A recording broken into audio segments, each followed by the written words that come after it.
वो एक गुरु और शिष्य जंगल से होते हुए अपने गांव जा रहे थे। तो अंधेरा काफी हो चुका था और सूरज जो है वो भी डूब चुका था।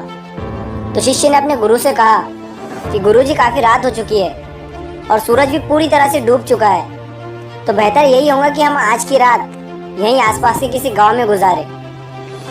तो गुरुजी ने अपना सर हिलाया और वो आसपास के किसी गांव में एक छोटे से घर के पास जाकर रुके। अब जैसे ही वहां गए तो गुरुजी के शिष्य ने दरवाजा ठकठकाया।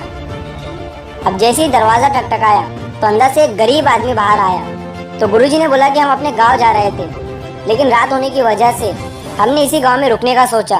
क्या हम आज रात आपके यहाँ रुक सकते हैं? ये सुनने के बाद उस गरीब आदमी ने गुरुजी और उनके शिष्य को अंदर बुलाया। अब जैसे ही गुरुजी अंदर गए तो उन्होंने देखा कि बहुत ही ज्यादा गरीबी थी उस आदमी के घर में। तो गुरुजी ने उससे पूछा कि तू काम क्या करता है?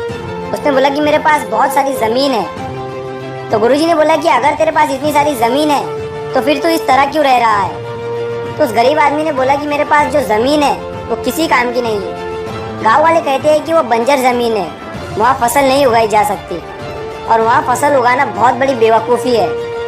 तो गुरुजी ने बोला कि फिर तेरा गुजारा किस पर होता है? तो उसने बोला कि मेरे पास एक भैंस है जिस पर मेरा पूरा घर चलता है। ये सुनने के बाद गुरुजी सो जाते हैं और रात को जब सब लोग सो रहे थे तब गुरुजी अपने शिष्य को उठाते हैं और उस गरीब आदमी की भैंस को लेकर अपने गांव चले जाते हैं। तो शिष्य अपने गुरु से पूछता है कि गुरुजी आप कहीं गलत तो नहीं कर रहे हैं ना?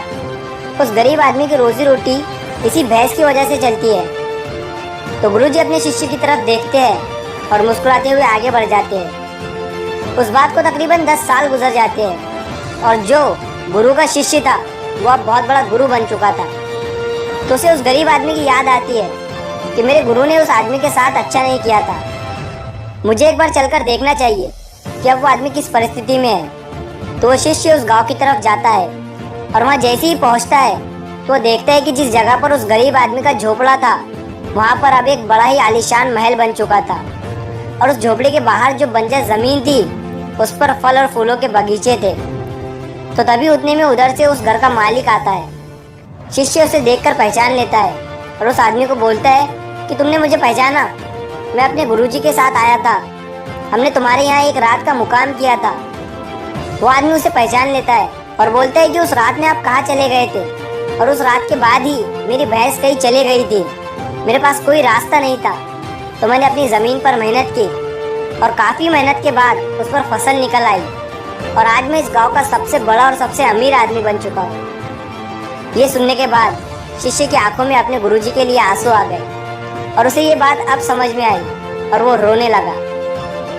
इस कहानी से हमें ये सीख मिलती है कि हमारे पास भी बहुत कुछ है यार, हमारे अंदर भी बहुत कुछ है, लेकिन हमें किसी न किसी चीज़ ने रुका कर रखा है। वो आपके फैमिली वाले भी हो सकते हैं, आपकी जॉब भी हो सकती है या कुछ और भी हो सकता है। देखिए कहीं आपके पास भी तो भैंस के जैसी कोई दूसरी चीज़ तो नहीं है जिसने आपको आगे बढ़ने से रुका कर रखा है।